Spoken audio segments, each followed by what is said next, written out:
नमस्कार, स्वागत है आपका। आप देख रहे हैं इंडिया न्यूज पंजाब हिमाचल। आपके साथ मैं हूं दीपिका। चलिए बुलेटिन का आगाज करते हैं। बठिंडा में किसानों ने पंजाब सरकार के खिलाफ विरोध प्रदर्शन किया है, जहां पर किसानों ने सरकार के खिलाफ पुतला फूंका है। साथ ही किसानों का कहना है कि कोरोना महामारी की आड़ में प्रशासन जत्थेबंदियों को दबाने की कोशिश कर रही है। इतना ही नहीं, किसानों ने आगे कहा कि अगर सरकारों ने उनकी मांगों को जल्द पूरी नहीं किया तो वो प्रदर्शन उग्र करेंगे।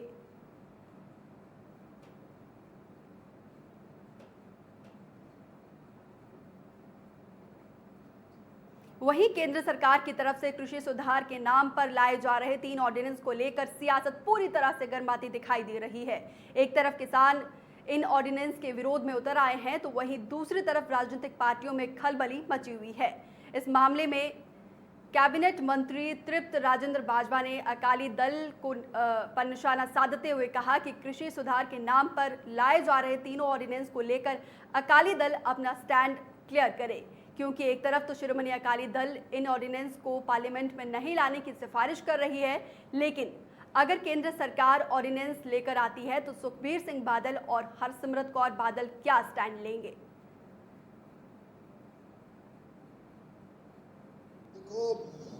ਜਦੋਂ ਦੇ ਆਰਡੀਨੈਂਸ ਆਏ ਨੇ ਸਾਰੀ ਕਿਸਾਨੀ ਸਾਰੇ ਆੜਤੀ ਜੋ ਮੰਡੀਆਂ 'ਚ ਮਜ਼ਦੂਰ ਕੰਮ ਕਰਨ ਵਾਲੇ ਨੇ ਸਾਰੇ ਘਾਬਰੇ ਪਏ ਨੇ। ਕਿਸਾਨਾਂ ਨੂੰ ਡਰ ਹੈ ਕਿ ਉਹਨਾਂ ਦੀ ਖਰੀਦ ਜਿਹੜੀ ਆ ਉਹ MSP ਤੇ ਨਹੀਂ ਹੋਵੇਗੀ, ਕਿਉਂਕਿ MSP ਜ਼ਰੂਰ ਡਿਕਲੇਅਰ ਕਰਨਗੇ पर MSP ਤੇ ਜਿੰਨਾ ਕੁ ਸਰਕਾਰੀ ਰਾਸ਼ਨ ਚਾਹੀਦਾ ਉਹਨਾਂ ਖਰੀਦਣਗੇ, ਬਾਕੀ ਦਾ ਖੁੱਲੀਆਂ ਮੰਡੀਆਂ ਦੇ ਛੱਡ ਦੇਣਗੇ। ਪ੍ਰਾਈਵੇਟ ਜਿਹੜੇ ਨੇ ਵੱਡੇ ਵੱਡੇ ਵਪਾਰੀ ਉਹ ਆਪਣੀ ਮਰਜ਼ੀ ਨਾਲ ਖਰੀਦਣ, ਆਪਣੀ ਮਰਜ਼ੀ ਨਾਲ ਜਿੱਥੇ ਮਰਜ਼ੀ ਰੱਖਣ। किसान ਦੀ ਜਿਹੜਾ असली ਮੁੱਲ ਸੀ ਉਹ किसान होने। वहीं पंजाब में रविवार के कर्फ्यू का असर आज देखने को मिला। कपूरथला में बाजार पूरी तरह से बंद दिखाई दिए। दरअसल सोशल मीडिया पर CM कैप्टन सिंह अमरिंदर ने 13 सितंबर को कर्फ्यू नहीं होने की बात कही थी, लेकिन लोग इसको लेकर कंफ्यूज दिखाई दिए। इसीलिए लोगों ने दुकानें तो बंद रखी और साथ ही साथ कपूरथला में कर्फ्यू का असर भी देखने को मिला। इस दौरान पुलिस की ओर से आने वाली वाहनों का सघन चेकिंग की गई।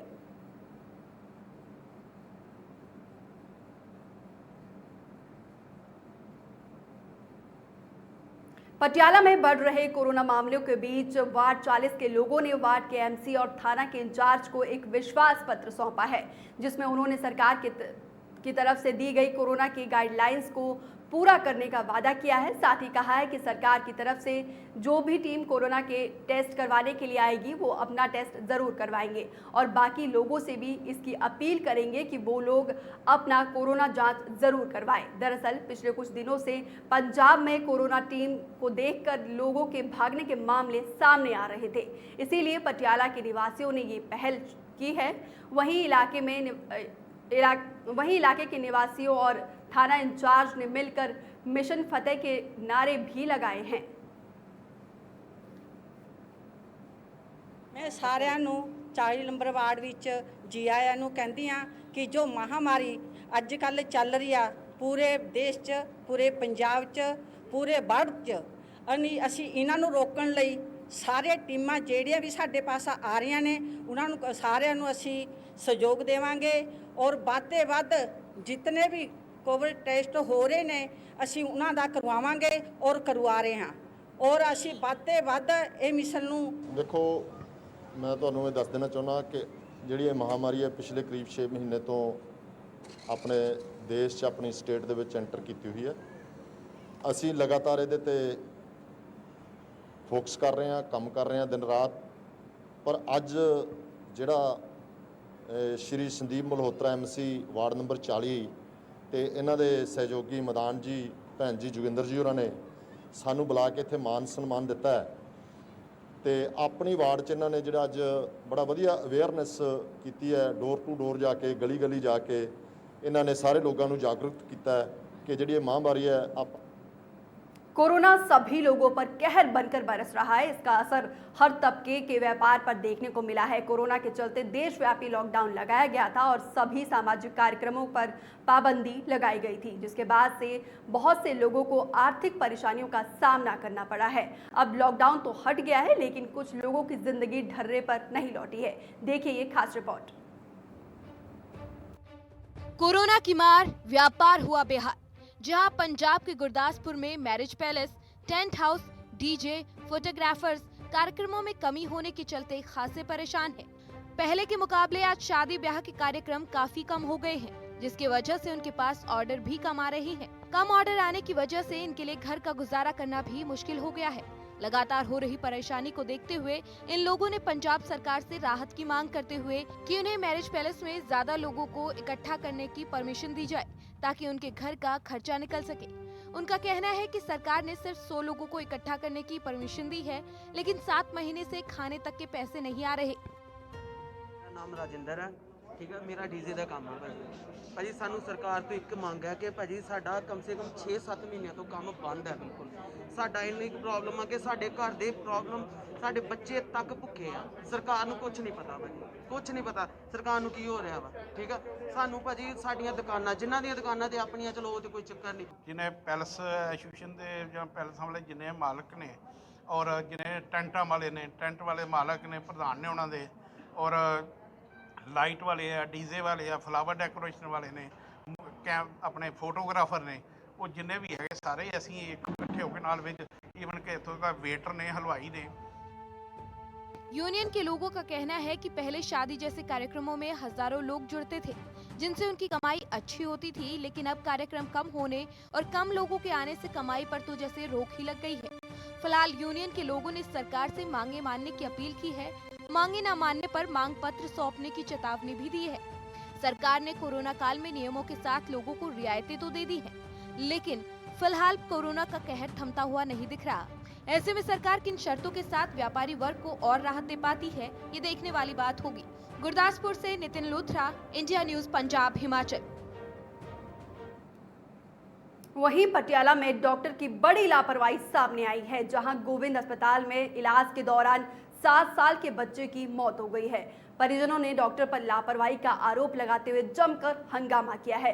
परिजनों का आरोप है कि डॉक्टर ने बच्चे को गलत टीका लगाने से उसकी मौत हो गई है। वहीं परिजनों के हंगामे के बाद पुलिस ने डॉक्टर को हिरासत में लिया है और पूछताछ शुरू की है। ਟੈਸਟ ਰਿਪੋਰਟਾਂ ਇਹਨਾਂ ਨੇ ਸਵੇਰ ਤੱਕ ਰਾਤ ਤੱਕ ਦਾਖਲ ਰੱਖਿਆ। ਦਾਖਲ ਰੱਖ ਕੇ ਮੈਨੂੰ ਮੇਰੀ ਘਰ ਦੀ ਨੇ ਸਵੇਰੇ 5 ਵਜੇ ਫੋਨ ਕੀਤਾ। 5:30 ਵਜੇ ਤੱਕ ਇਹਨਾਂ ਨੇ ਮੁੰਡਾ ਮਾਰਤਾ ਜੀ ਡਾਕਟਰ ਸਾਹਿਬ ਨੇ। 5 ਵਜੇ ਕਿਹੜੀ ਜਗ੍ਹਾ ਤੇ ਰਹਿਣ ਵਾਲੇ? ਐਸਾ ਕੋਈ ਲਾਇਆ ਜੀ। ਕਿਹੜੀ ਜਗ੍ਹਾ ਰਹਿਣ ਵਾਲੇ ਹੋ? ਹਾਂਜੀ ਪਟਿਆਲੇ ਦੇ ਰਹਿਣ ਵਾਲੇ ਆ ਜੀ। ਪਟਿਆਲੇ ਦੇ ਨਾਲ ਚੰਗਾ ਭਲਾ ਬੱਚਾ ਸੀ। ਹਾਂਜੀ ਇਹ ਛੁੱਟੀ ਕਰਾ ਲਗੇ। ਇਹਨਾਂ ਡਾਕਟਰ ਸਾਹਿਬ ਨੇ 15-20 ਮਿੰਟ ਬਾਅਦ ਕਹਿੰਦੇ ਫਲਾਣਾ ਇੰਜੈਕਸ਼ਨ ਲਾ ਦਿਓ। 15-20 ਮਿੰਟਾਂ ਬਾਅਦ ਇਹਨੇ ਇਹੋ ਜਿਹਾ ਇੰਜੈਕਸ਼ਨ ਲਾਇਆ। बच्चे को कोई होश नहीं। बच्चा रजिंद्रा ले जाओ। 7 साल का बच्चा रजिंद्रा ले, बच्चा क्योंकि डेथ थी। जालंधर में मारपीट की घटनाएं थमने का नाम नहीं ले रही है। ताजा मामले में 2 रसूखदारों ने अपने कार से टकराने वाले युवक की जमकर पिटाई की है, जिसकी तस्वीरें पास की दुकान में लगे सीसीटीवी में कैद हो गई है। झगड़ा जब ईंट और कस्सी से वार करने पर पहुंचा, तब स्थानीय लोगों ने दोनों पक्ष को रोका, लेकिन दोनों रसूखदारों ने अपनी लग्जरी कार से एक युवक को कुचलने की कोशिश की। फिलहाल पुलिस ने मामले को दर्ज करके आगे की कार्रवाई शुरू कर दी है। साडी चैनी ते साडी लड़ाई झगड़ा ला के ले गए आ। मौके ते मैं पुज्जा, उत्थे जाके वैरीफाई की, सीटीओ कढ़ाया। इन्हां दी लड़ाई झगड़ा जरूर होया, बाकी वैरीफाई कर रहे हैं। बंदे आ 2 अननोन बंदे आ, मोने ने दोनों। जे कोई सामने कार लाई तो कार्रवाई अमल में लैंदी है। ਤੇ ਹੁਣ ਕੀ ਕਾਰਵਾਈ ਕਰ ਰਹੇ ਹੋ? ਵੇਖਦੇ ਜੀ ਆਪਾਂ ਵੈਰੀਫਾਈ ਕਰ ਰਹੇ ਹਾਂ, ਸੀਡੀ ਫੋਟੋ ਕਢਾਉਂਦੇ ਆ। ਜੇ ਕੋਈ ਇਦਾਂ ਦੀ ਗੱਲ ਆਈ ਸਾਹਮਣੇ ਤੇ ਜਿਹੜੀ ਬੰਦੀ ਕਾਰਵਾਈ ਅਮਲ ਵਿੱਚ ਲੈਂਦੀ ਜਾਏਗੀ।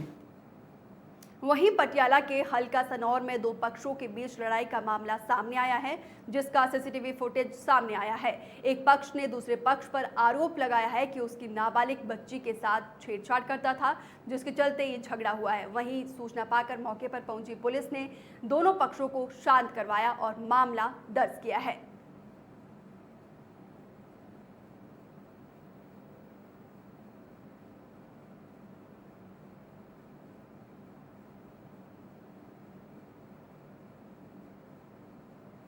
पंजाब में बढ़ते हुए नशे के कहर को लेकर पंजाब सरकार ने कमर कस ली है और साथ ही पंजाब के निवासी भी इसे रोकने में अपना अहम योगदान दे रही है।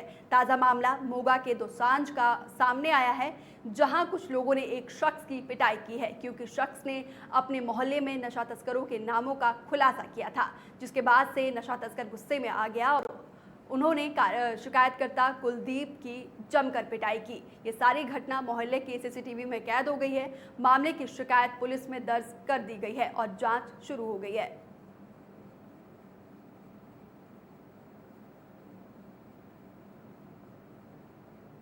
वहीं फाजिल्का में एक व्यक्ति की करंट लगने से मौके पर मौत हो गई है। मृतक के परिवार वालों ने बिजली बोर्ड की कार्यप्रणाली पर सवाल उठाए हैं। उनका कहना है कि बिजली विभाग की लापरवाही के चलते व्यक्ति की करंट लगने से मौत हो गई है। साथ ही उन्होंने उचित कार्रवाई की मांग की है। वहीं सूचना पाकर मौके पर पहुंची पुलिस ने शव को कब्जे में लेकर पोस्टमार्टम के लिए भेज दिया है।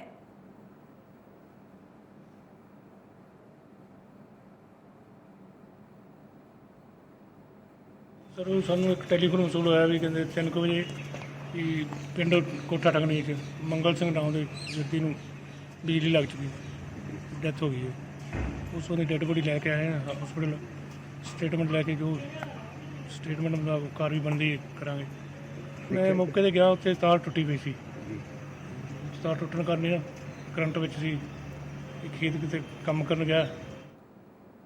उधर फाजिल्का के जलालाबाद में सिटी थाने के पास एक प्लॉट के झगड़े को लेकर दो गुटों में गोली चल गई, जिसमें एक व्यक्ति घायल हो गया है।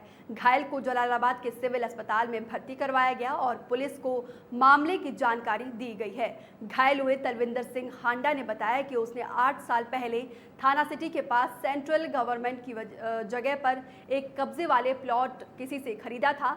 वो और उसका भाई वहां पर मकान बनाने का प्लान कर रहा था, जिसके चलते दूसरे पक्ष की ओर से अचानक 6 से 7 लोग हवाई फायरिंग करने लग गए और इस घटना में उसका भाई जो है घायल हो गया है।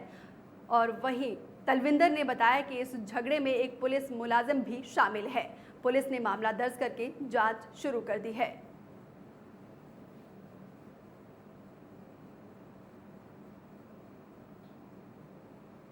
तरनतारन में थाना सदर पट्टी पुलिस ने 7 ग्राम हेरोइन के साथ एक आरोपी को काबू किया है। जांच अधिकारी ने बताया कि घुल्ले आस मोड़ पर नाकाबंदी के दौरान आरोपी को गिरफ्तार किया गया है और चेकिंग के दौरान उसके पास से 7 ग्राम हेरोइन बरामद हुई है। आरोपी गुरप्रिंदर सिंह सबरी का रहने वाला है। पहले भी आरोपी पर कई मामले दर्ज किए जा चुके हैं। फिलहाल पुलिस ने मामला दर्ज करके जाँच शुरू कर दी है। सर ਜਿਹੜਾ ਵਿਅਕਤੀ ਫੜਿਆ ਗਿਆ ਇਸ ਕੋ ਕੀ ਫੜਿਆ ਗਿਆ?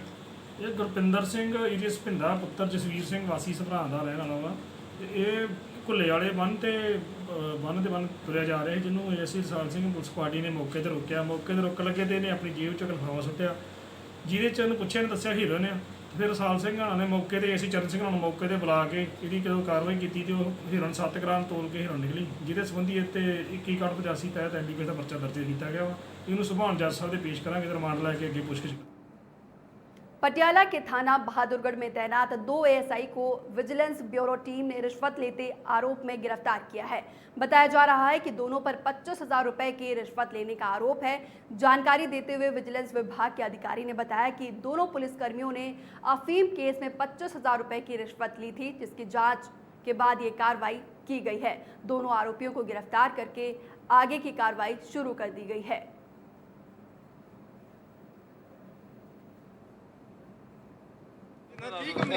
ਮੇਰਾ ਨਾਮ ਤਾਰ ਸਿੰਘ ਇੰਸਪੈਕਟਰ ਹੈ। ਤੇ ਭਾਈ ਕਿੱਥੋਂ ਆਏ ਹੋ? ਅਸੀਂ ਆਏ ਮੋਹਾਲੀ ਤੋਂ ਫੇਸ ਐਫਐਸ ਮੋਹਾਲੀ। ਇਹਨਾਂ ਨੂੰ ਹੋਰ ਰਿਕਵਰੀ ਹੋਈ ਆ 25,000 ਦੀ, ਠੀਕ ਹੈ, ਰਿਸ਼ਵਤ ਦੀ। ਉਹ ਇੱਕ ਮੁਕੱਦਮੇ 'ਚ ਇਹਨਾਂ ਨੇ ਬੰਦੇ ਨੂੰ ਬੁਲਾਇਆ ਸੀ। 2 ਇਹ ਸੋਹਣ ਸਿੰਘ ਤੇ ਦੋਨੇ ਅਸੀਂ ਕਾਹਦਾ ਮਾਮਲਾ ਸੀਗਾ ਜੀ ਜਿਹਦੇ ਪੈਸੇ ਲਏ, ਕਿਹੜੇ ਮਾਮਲੇ 'ਚ? ਉਹ ਫੀਮ ਦਾ ਤੁਹਾਨੂੰ ਨੰਬਰ ਦੇ ਦਿਓ, ਪ੍ਰੈਸ ਨੋਟ ਭੇਜਣਾ। ਤੁਹਾਨੂੰ ਪਤਾ ਗੱਲ ਤੁਹਾਡੇ ਕੋਲ ਪ੍ਰੈਸ ਨੋਟ ਆ ਜਾਏਗਾ, ਜੇ ਨਹੀਂ ਆਏਗਾ ਫਿਰ 25,000 25000 ਫਿਰ ਕਿਸ ਮਾਮਲੇ 'ਚ ਲਿੱਤੇ ਇਹਨਾਂ ਨੇ ਕਿੰਨੇ ਬੰਦੇ ਅਰੈਸਟ ਕੀਤੇ ਉਸ ਟਾਈਮ ਉਹ ਗੱਲ ਨਹੀਂ ਪਤਾ ਗੱਲ ਕੀ ਸਰ ਕਿਸ ਮਾਮਲੇ ਦੇ ਵਿੱਚ ਵੈਸੇ ਇਹਨਾਂ ਨੇ ਇੱਕ ਅਫੀਮ ਦਾ ਮੁਕੱਦਮਾ ਸੀ, ਉਹਦੇ ਚ ਬੰਦੇ ਨੂੰ ਕਹਿੰਦੇ ਤੈਨੂੰ ਫਾਰਗ ਕਰ ਦਾਂਗੇ ਬਸ। ਦੇਖੋ ਤੁਸੀਂ ਸਾਡੇ ਮਿੱਤਰ ਆ, ਅਸੀਂ ਕਹਿੰਦੇ ਹੁਣ ਤਾਂ ਤੁਹਾਨੂੰ ਇੰਨੀ ਦੱਸ ਠੀਕ ਆ ਹੋਈ ਹੈ ਜੀ ਟੀਮ ਰੇਡ ਹਾਂਜੀ। ਕਿਹੜੇ ਅਫਸਰ ਦੀ ਅਗਵਾਈ 'ਚ ਹੋਈ ਹੈ ਟੀਮ? ਇੰਸਪੈਕਟਰ ਤਾਰ ਸਿੰਘ ਭਾਈਏ ਫੜੀ ਮਾੜਾ ਜਿਹਾ ਡਿਟੇਲ ਭੇਜ ਦਿਓ।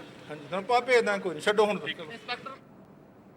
तरनतारन में पुलिस थाना बड़ी देग के अधीन आते गांव दासूवाला में अज्ञात बदमाशों ने एक घर में घुसकर हथियार के बल पर लूट की वारदात को अंजाम दिया है। घर में मौजूद दंपति के साथ मारपीट भी की है। घटना की वारदात के बाद मौके पर पहुंची पुलिस ने कार्रवाई शुरू कर दी है। पुलिस ने जांच शुरू करने के बाद बताया कि ये घटना रात करीब 12 बजे के आसपास दो व्यक्ति कोठी की पौड़ी को लांघकर तीसरी मंजिल के जरिए कोठी में दाखिल हुए थे और दंपति के साथ पहले तो हाथापाई की और लुटेरे घर से सोने के जेवर और कुछ सामान लेकर फरार हो गए हैं। ਕੀ ਨਾਮ ਭਾਜੀ ਆਪਣਾ? ਕੇਵਲ ਸਿੰਘ ਜੀ ਦੱਸੋ ਕੀ ਗੱਲ ਹੋਈ ਤੁਹਾਡੇ ਗਵਾਂਢ ਰਾਤੀ ਦਾ ਤੇ ਘਟਨਾ ਹੋਈ? ਜੀ ਸਰਦਾਰ ਇੰਦਰਜੀਤ ਸਿੰਘ ਨੰਬਰਦਾਰ ਦੀ ਬੈਗ ਤੇ ਜੀ ਰਾਤ ਕੋਈ 11:30-12 ਵਜੇ ਰਾਤ ਬੰਦੇ ਪਏ ਨੇ ਤੇ ਇਹ ਆਪਣੇ ਰੂਮ ਦੇ ਵਿੱਚ ਸੁੱਤੇ ਸੀ ਜੀ ਦੋਵੇਂ ਜੀ।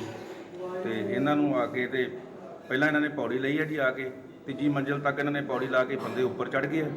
ਇਸ ਤੋਂ ਬਾਅਦ ਇਹਨਾਂ ਦੇ ਕਮਰੇ 'ਚ ਐਂਟਰ ਹੋਏ ਆ ਜੀ। ਉਸ ਤੋਂ ਬਾਅਦ ਇਹਨਾਂ ਨੂੰ ਜਦੋਂ ਸੁੱਤੇ ਸੀ ਜੀ ਆ ਕੇ ਇਹਨਾਂ ਨੇ ਚਪੇੜ ਮਾਰੀ ਆ। ਚਪੇੜ ਮਾਰਨ ਤੋਂ ਬਾਅਦ ਜਦੋਂ ਉੱਠੇ ਨੇ ਹਫੜਾ ਦਫੜੀ ਦੇ ਵਿੱਚ ਉਹਨਾਂ ਦੇ ਗਲ ਪਏ ਆ ਜੀ। ਉਸ ਤੋਂ ਬਾਅਦ ਉਹਨਾਂ ਨੇ ਜਦੋਂ ਗਲ ਪਏ ਆ ਤੇ ਉਹਨਾਂ ਨੇ ਆਖਿਆ ਵੀ ਬਜ਼ੁਰਗਾ ਰਮਾਨ ਨਾਲ ਘਰੇ ਬੈਠ ਜਾ, ਰਮਾਨ ਨਾਲ ਨਹੀਂ ਤੇ ਧੋਖਾ ਖਾਏਗਾ। ਉਹਨਾਂ ਨੇ ਫਿਰ 12 ਬੋਰ ਰਾਈਫਲ, ਇੱਕ 32 ਬੋਰ ਦਾ ਰਿਵਾਲਵਰ ਤੇ 12 ਬੋਰ ਦੇ ਜੀ 25 ਕਾਰਤੂਸ ਤੇ ਨਾਲ ਰਿਵਾਲਵਰ ਦੇ ਵੀ ਜੀ 10 12 ਤੇ ਨਾਲ 15 ਤੋਲੇ सोना ये सारा ले गए। चलिए अब रुख करते हैं हिमाचल की खबरों का। महाराष्ट्र सरकार के साथ हुए विवाद और अपने मुंबई स्थित ऑफिस में बीएमसी की तोड़फोड़ के बाद कंगना रनौत ने महाराष्ट्र के राज्यपाल भगत सिंह कोश्यारी से मुलाकात की। ये मुलाकात करीब 45 मिनट तक चली, जिसके बाद कंगना ने कहा कि आम नागरिक होने के नाते उन्होंने राज्यपाल से मुलाकात की है और कहा कि मुंबई मेरी कर्मभूमि है, यहाँ से मुझे कोई नहीं निकाल सकता है। राजनीति से मेरा कोई लेना देना नहीं है, फिर भी मुझे परेशान किया जा रहा है। ये बयान कंगना ने भगत सिंह कोश्यारी जो महाराष्ट्र के राज्यपाल हैं उनसे मुलाकात के बाद दी है। I had a meeting with His Excellency the Governor of Maharashtra, Bhagat Singh Koshyari, और मैंने उनसे मुझे जो भी मेरे साथ अन्याय हुआ है उसके बारे में बात की। वो हमारे सबके गार्डियन हैं यहाँ पे, एंड जिस तरह से मेरे साथ सुलूक हुआ है उस बारे में मैंने वही बात की। वही हमारी आज ब्रीफ जो भी मीटिंग हुई उसके बारे में मैंने उन्हें बताया, एंड आई होप कि justice be given to me, ताकि जो हमारे देश के जो लोग हैं और जो बच्चियां हैं खासकर उनका जो फेथ है वो सिस्टम में रिस्टोर हो। और मैं कोई पॉलिटिशियन तो हूँ नहीं और मेरा कोई पॉलिटिक्स से लेना देना तो है नहीं।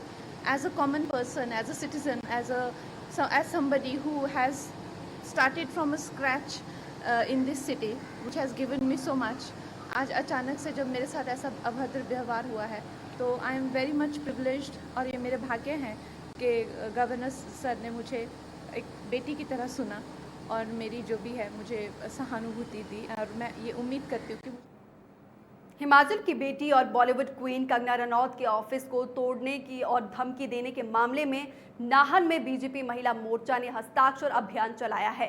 महाराष्ट्र सरकार के खिलाफ विरोध प्रदर्शन करते हुए बीजेपी महिला मोर्चा अध्यक्ष प्रोमिला शर्मा ने कहा कि कंगना रनौत के साथ जो व्यवहार महाराष्ट्र की सरकार ने किया है वो निंदनीय है और पूरा हिमाचल कंगना के साथ खड़ा है।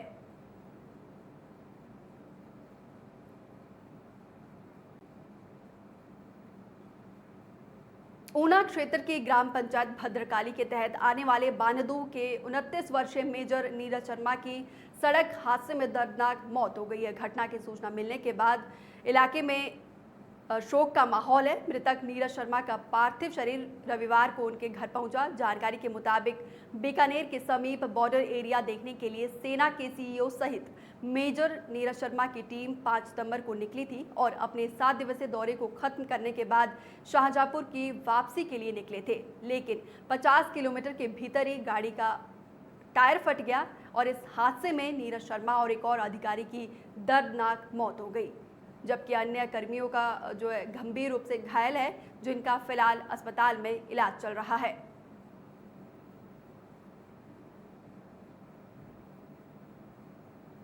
कोरोना वायरस महामारी के नियमों के बीच प्रदेश में मेडिकल प्रवेश परीक्षा नीट आयोजित करवाई गई है। इस परीक्षा के लिए देश भर में 15 लाख से ज्यादा परीक्षार्थियों ने फॉर्म भरा है। राष्ट्रीय परीक्षा एजेंसी ने सोशल डिस्टेंसिंग का पालन करवाने के लिए परीक्षा केंद्रों की संख्या बढ़ाकर 3,862 की है। विभाग की तरफ से दावा किया जा रहा है कि परीक्षा टच फ्री है और संक्रमण मुक्त है। परीक्षार्थियों की सुरक्षा का पूरा ध्यान रखा जाएगा।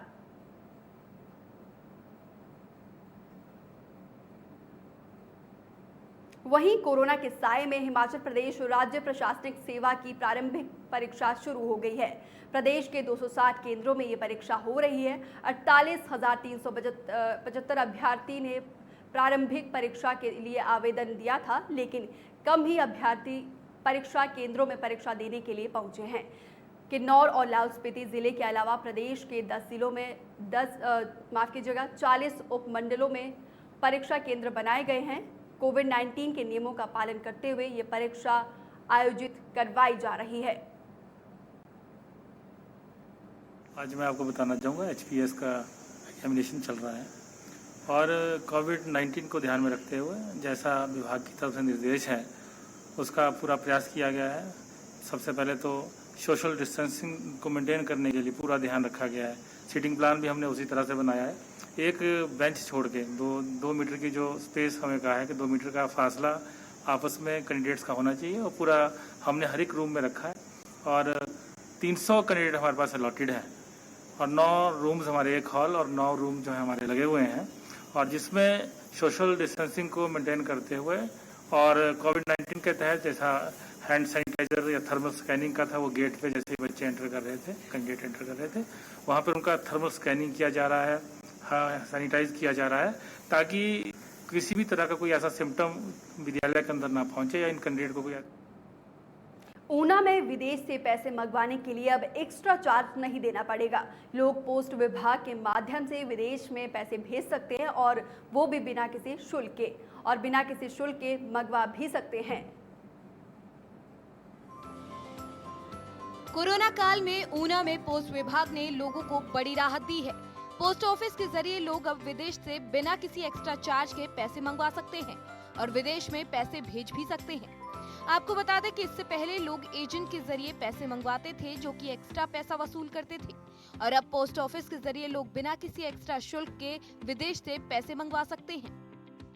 सेवा 6 प्रमुख डाकघरों में उपलब्ध है, लेकिन लोगों में इसकी जानकारी ना होने के कारण लोग प्राइवेट एजेंट से ये सेवा ले रहे हैं और प्राइवेट एजेंट्स जैसे हमारे मुख्य डाकघर ऊना के सामने प्राइवेट एजेंट्स हैं, वो लोगों से उनके जो पैसे देते हैं उनके बदले में 2-3 हज़ार रुपया ले लेते हैं, जबकि पोस्ट ऑफिस में ये बिल्कुल मुफ्त है। जो लोगों का कड़ी मेहनत का पैसा बाहर से उनके भाई बहन भेजते हैं उनमें से पैसे काट लेते हैं। फिलहाल ये सुविधा विभाग की तरफ से मेन पोस्ट ऑफिस ऊना के अलावा अंब, गंगरेट, दौलतपुर, मेहतपुर और बंगाना सब पोस्ट ऑफिस में शुरू की गई है। इसके लिए आपको आईडी प्रूफ लेकर जाना पड़ेगा और पोस्ट ऑफिस आपको 50,000 तक की रकम नकद देगा और इससे ज्यादा रकम अगर आपको चाहिए तो आप सीधे खाते में डलवा सकते हैं, जो बिल्कुल निःशुल्क है। लोगों को मैं आपके माध्यम से जानकारी देना चाहता हूं कि जिला ऊना में ऊना मुख्य डाकघर, दौलतपुर उप डाकघर, अंब उप डाकघर, गगरेट उप डाकघर, मैथपुर उप डाकघर और बंगाणा उप डाकघर में ये सेवा उपलब्ध है और मात्र उनका जो वेस्टर्न यूनियन का कोड उनको आता है उसके साथ अपना आइडेंटिटी प्रूफ देकर वो ये सेवा ले सकते हैं। इसमें 50,000 रुपए तक उनको नगद उपलब्ध करा दिए जाते हैं। अगर राशि 50,000 से अधिक है तो उनके खाते में जमा करके हम उनको ये राशि अदा कर देते हैं और इसका कोई भी अतिरिक्त शुल्क पोस्ट ऑफिस द्वारा नहीं लिया जाता। कोरोना काल में जहां लोगों के लिए आर्थिक समस्याएं बढ़ती जा रही हैं, वहीं विभाग की ये पहल कहीं न कहीं लोगों के लिए राहत की खबर बनकर आई है। Bureau report, India news, Punjab, Himachal. खबरों में फिलहाल मेरे साथ इतना ही, लेकिन पंजाब और हिमाचल की तमाम बड़ी खबरों को जानने के लिए आप हमारे फेसबुक पेज और यूट्यूब को जरूर सब्सक्राइब